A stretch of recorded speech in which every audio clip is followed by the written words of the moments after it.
News Kannada 14ಗೆ ಸ್ವಾಗತ. ಶಿವಮೊಗ್ಗ ಮಿಲ್ಗಟ್ಟದಲ್ಲಿ ನಿನ್ನೆ ದಿನ ಭಾರೀ ಮಳೆಯಿಂದ ಶೋಯೇಬ್ ಎಂಬುವವರ ಮನೆ ಗೋಡೆಗಳು ಕುಸಿದಿದೆ. ಇವರು ಕಡುಬಡವರಾಗಿದ್ದು, ಇಂದು ಶಿವಮೊಗ್ಗ ಜಿಲ್ಲಾ ಕಾಂಗ್ರೆಸ್ ಮುಖಂಡರಾದ ರಾಜಶೇಖರ್ ಅವರು ಸಂತ್ರಸ್ತರ ಮನೆಗೆ ಭೇಟಿ ನೀಡಿ ಇಂದು ಸಾಂತ್ವನ ಹೇಳಿ ಧೈರ್ಯ ತುಂಬಿದ್ರು. ಹಾಗೆಯೇ ಜಿಲ್ಲಾಧಿಕಾರಿ ಹಾಗೂ ಮಹಾನಗರ ಪಾಲಿಕೆ ಆಯುಕ್ತರು ಮತ್ತು ಸರ್ಕಾರ ಇವರಿಗೆ ಬೇಗ ಪರಿಹಾರ ಒದಗಿಸಿಕೊಡಬೇಕಾಗಿ ಮನವಿಯನ್ನು ಮಾಡಿದರು. ನ್ಯೂಸ್ ಕನ್ನಡ 14 ಶಿವಮೊಗ್ಗ. ಅದು ಎರಡು ಗೋಡೆ ಒಂದೇ ದಿವಸ ಆಗಿದ್ದು. ಅದು ಸಾಯಂಕಾಲ ಬಿತ್ತು. ಇದು ಮಧ್ಯಾಹ್ನ ಅಷ್ಟೊತ್ತಿಗೆ ನೀವು ರಾತ್ರಿ ಆಗಿದ್ದು ಇದು ನಿನ್ನೆ ಅದೇ 5:30 6 ಗಂಟೆ ಒಳಗಡೆ. ನೀವು ಯಾರು ಇದ್ದಿಲ್ವಾ ಇಲ್ಲಿ? ಇದ್ದಿಲ್ವಾ? ಅದೇ ನಾನು ಬಾಗಿಲು ಮುಚ್ಕೊಂಡು ಹಿಂಗೆ ಹೋದೆ. 2 ದಿವಸ ಸಾವು ತಪ್ಪಿಸ್ಕೊಂಡಿದ್ದೀನಿ. 5:30ಗೆ ಸಂಜೆನಾ? ಸಂಜೆ 5:30. ನಾನು ಇಲ್ಲಿ ಟೈಮಿಗೆ ಲಾಕ್ ಹಾಕ್ಕೊಂಡು ಆ ಕಡೆ ಇದು ಯಾಕೋ ಒಂಥರ ಕರ್ಕರ್ ಅಂತಲ್ಲ ಅಂತ ನಾನು ಆ ಕಡೆ ಹೋಗ್ಬಿಟ್ಟೆ. ಮಳೆ ಬರ್ತಾ ಇತ್ತು, ಸುಮಾರು ಮಳೆ ಬರ್ತಾ ಇತ್ತು. ಮನೇನ ಮಕ್ಕಳು ಯಾರಿಲ್ಲ, ನಾನು ನನ್ನ ಮಗ. ಏನೂ ಆಗಿಲ್ಲ. ನಾವು ಸುಮಾರು ವರ್ಷದಿಂದ ಇದ್ದೀವಿ. ಸ್ವಂತ ಮನೆ. ಯಾರಿಗೂ ತಿಳಿಸಿದ್ದು ಅಷ್ಟು ಬೇಗ ಬಂದು ಯಾರು ನೋಡಲ್ಲ. ಇವ್ರ ಹೆಸರೇನು, ನಮ್ಮ ಏರಿಯಾ ಕೌನ್ಸಿಲರು ಬಂದಿಲ್ಲ.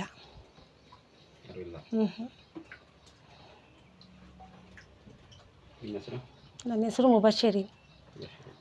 ಸಂಜೆ ಬಂದು 5:30 6 ಗಂಟೆ ಅಷ್ಟೊತ್ತಿಗೆ ಈ ಗೋಡೆ ಬಿತ್ತು. ಮಳೆ ಜಾಸ್ತಿ ಇರೋದ್ರಿಂದ ಅಲ್ಲಿ ಮುಂದ್ಗಡೆ ಇದು ಆಮೇಲೆ 2-3 ಗೋಡೆ ಬಿದ್ದಿದೆ ನಮ್ಮ ಮನೆಯದು. ನಾವು ಅರ್ಜೆಂಟಿಗೆ ಈಗ ಅದು ನಾಯಿಗೆ ನೀರೆಲ್ಲ ಒಳಗಡೆ ಬರುತ್ತೆ ಅಂತ ಸ್ವಲ್ಪ ಗೋಡೆ ಕಟ್ಕೊಂಡಿದ್ದೀವಿ. ಇದೆಲ್ಲ ಸೋಮವಾರ ಬಿದ್ದಿರೋದು. ರೆಡಿ ಮಾಡ್ಕೊಂಡಿದ್ದೀವಿ, ಇಲ್ಲ ಅಂದರೆ ಇರೋಕ್ಕಾಗಲ್ಲ ಮನೆಯಲ್ಲಿ ಅಂತ. ಇದು ನೆನ್ನೆ ಬಿದ್ದಿದೆ 5:30ಗೆ. ಇಲ್ಲ, ನಾನು ನಮ್ಮ ತಾಯಿ ಇದ್ವಿ. ನಮ್ಮಮ್ಮ ಈ ಕಡೆ ಬಂದು ಹೋದ್ರಲ್ಲ, ಅವಾಗ ಬಿದ್ದಿರೋದು. ಇಲ್ಲ ಏನು ಅಪಾಯ ಏನಾಗಿಲ್ಲ. ಇಲ್ಲ, ಯಾರೂ ಇಲ್ಲ ಇಲ್ಲಿ. ಆಮೇಲೆ ಇವರು ರಾಜಶೇಖರಣ ಇದ್ದಾರಲ್ಲ, ಇವರು ಪರಿಚಯ ಅಂತ ಕರೆಸಿದ್ವಿ. ಇವರೇ ಈಗ ತಿಳಿಸ್ಕೊಟ್ಟಿರೋದೆಲ್ಲ. ಏನು ಮಾಡಬೇಕು ಹೆಂಗೆ ಅಂತ ಅದೇ ಅವರೇ ಎಲ್ಲ ಮಾಡ್ತಾ ಇರೋದು ಇವಾಗ. ಅದು ಹೇಳ್ಕೊಡೋದೆಲ್ಲ ಅಲ್ಲಿ DC ಆಫೀಸಿಗೆ ಪತ್ರ ಕೊಡಬೇಕು. ಅದು ಮನೆ ಸ್ವಲ್ಪ ಡ್ಯಾಮೇಜ್ ಆಗಿದೆಯಲ್ಲ, ಅದಕ್ಕೆಲ್ಲ ಇದು ಮಾಡಬೇಕು ಅಂತ.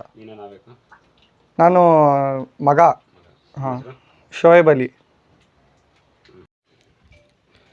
ಈ ಥರ ಇವತ್ತು ಬೆಳಗ್ಗೆ ನನಗೆ ಸಜ್ಜು ಅವ್ರು ಫೋನ್ ಮಾಡಿದರು, ಮತ್ತು ಇವರು ಅಮ್ಮವ್ರು ಫೋನ್ ಮಾಡಿದರು. ಇವತ್ತು ಈ ಥರ ನಮ್ಮ ಮನೆ ಗೋಡೆ ಬಿದ್ದಿದೆ ಅಂತ. ತಕ್ಷಣ ನಾವು ಇಲ್ಲಿ ಬಂದು ಇವತ್ತು ಬೆಳಗ್ಗೆ ಬಂದ ತಕ್ಷಣ ನೋಡಿದ್ರೆ ಈ ಥರ ನಿನ್ನೆ ಸಾಯಂಕಾಲ 5:30ಗೆ ಈ ಗೋಡೆ ಬಿತ್ತಂತೆ.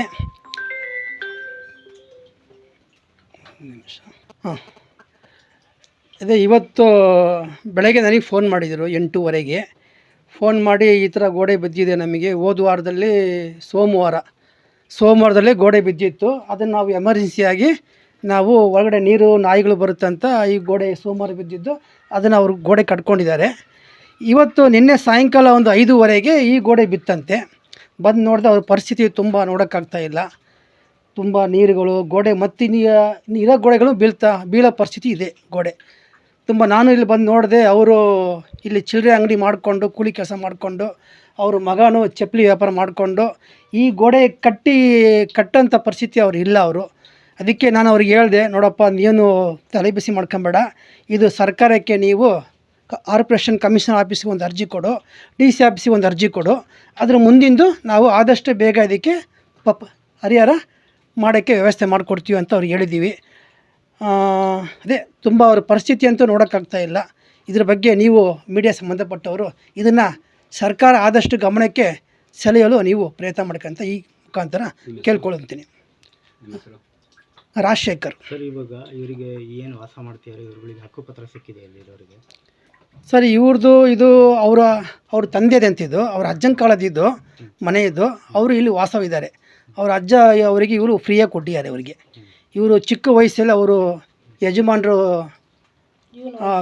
ತೀರ್ಕೊಂಡು ಹೆಚ್ಚು ಕಮ್ಮಿ ಒಂದು 30 ವರ್ಷ ಆಯ್ತಮ್ಮ. ಯಜಮಾನರು ತೀರ್ಕೊಂಡು 25 ವರ್ಷ. ಅವ್ರ ಯಜಮಾನ ತೀರ್ಕೊಂಡು ಒಂದು 30 ವರ್ಷ ಆಯ್ತಂತೆ. ಪಾಪ ಇವರೇ ಅವರು ಒಬ್ಬನೇ ಮಗ, ಕೂಲಿ ಪಾಳಿ ಮಾಡಿಕೊಂಡು ಸಾಕ್ತಿದ್ದಾರೆ. ಈಗೇನು ಚಿಲ್ಲರೆ ಅಂಗಡಿ ಮಾಡ್ಕೊಂಡಿದ್ದಾರೆ, ತುಂಬ ಅತಿ ಬಡವರು. ಈಗ ಸಂಬಂಧಪಟ್ಟ ಅಧಿಕಾರಿಗಳು ಅಥವಾ MLAಗಳಿಗೆ ನೀವು ಈ ವಿಚಾರಗಳನ್ನು ತಿಳಿಸಿದ್ದೀರಿ? ಇಲ್ಲ, ನನಗೆ ಇವತ್ತೇ ಈ ವಿಷಯ ಗೊತ್ತಾಗಿದ್ದಲ್ಲ. ಈ ಸಂಬಂಧಪಟ್ಟವರಿಗೆ, ಅಧಿಕಾರಿಗಳು ಮತ್ತು ನಮ್ಮ ಇವರು MLAಗಳಿಗೆ, ನಮ್ಮ ಮಂತ್ರಿಗಳಿಗೆ, ಮಧು ಬಂಗಾರಪ್ಪ ಅವರಿಗೆ, ನಮ್ಮ ಜಿಲ್ಲಾ ಅಧ್ಯಕ್ಷರಿಗೆ ಈಗ ತಿಳಿಸ್ತೀನಿ. ಯಾಕೆ ಇವ್ರು ಫಸ್ಟ್ ಅರ್ಜಿ ಹಾಕಿ ಕೇಳಿದ್ದೀನಿ. ಈಗ ಕಾರ್ಪೊರೇಷನ್ ಆಫೀಸಿಗೆ ಇಲ್ಲ ಸರ್, ಇದುವರೆಗೆ ಯಾರು ಬಂದಿಲ್ಲ ಅಂತೆ. ಬರೋ ಸಾಧ್ಯತೆ ಇದೆಯಾ? ಇಲ್ಲ, ಮಾಡ್ತೀನಿ, ನಾನು ವ್ಯವಸ್ಥೆ ಮಾಡ್ತೀನಿ. ಅವ್ರಿಗೆ ಕರ್ಕೊಂಬಂದು ತೋರಿಸ್ತೀವಿ. ಈಗ ಇವರಿಗೆ ಫಸ್ಟ್ ಅರ್ಜಿ ಹಾಕಿ ಕೇಳಿದ್ದೀನಿ. ಈಗ ಕಮಿಷನರ್ ಆಫೀಸರಿಗೆ ಮತ್ತು DC ಆಫೀಸಿಗೆ ಒಂದು ಅರ್ಜಿ ಕೊಡಿ ಅಂತ ಹೇಳಿದ್ದೀನಿ. ಅವ್ರಿಗೆ ಏನು ಮಾಹಿತಿ ಗೊತ್ತಿಲ್ಲ ನೋಡಿ. ಈಗ ಸೋಮವಾರ ಆಗಿದ್ದು, ಆ ಸೋಮವಾರ ಗೋಡೆ ಬಿದ್ದಿದ್ದು, ಈ ಥರ ಪರಿಹಾರ ಸರ್ಕಾರ ಸಿಗುತ್ತೆ ಅಂತ ಅವ್ರಿಗೇನು ಮಾಹಿತಿ ಇಲ್ಲ. ಈಗ ಅರ್ಜೆಂಟಿಗೆ ಅವರೇ ಹಾಕಿ ಕಟ್ಟಿರೋದು ನಾವು. ಸಾಲ ಸೋಲ ಮಾಡಿ ಏನೋ ಗೋಡೆ ಒಂದು ಕಟ್ಕೊಂಡಿದ್ದಾರೆ ಅರ್ಜೆಂಟಿಗೆ, ಅವ್ರಿಗೆ ಗೊತ್ತಿಲ್ಲ ಅವರಿಗೆ. ಅದಕ್ಕೆ ಇವ್ರು ಹೇಳಿದ್ದೀನಿ, ಆಯ್ತಮ್ಮ ಇದೇನು ನೀವು ರೆಡಿ ಮಾಡ್ಸೋಕ್ಕೆ ಹೋಗ್ಬೇಡ್ರಿ, ನೋಡೋಣ ಸರ್ಕಾರದ ಸಂಬಂಧಪಟ್ಟವರಿಗೆ ಅಧಿಕಾರಿಗೆ ತಿಳಿಸ್ತೀನಿ, ನೀವು ಅರ್ಜಿ ಕೊಡಿ ಅಂತ ಅವ್ರಿಗೆ ಹೇಳಿದ್ದೀನಿ ಅವರಿಗೆ. ಸರ್ ನೀವು ಇಲ್ಲಿ ಏನು ಇದಾಗಿರೋದು?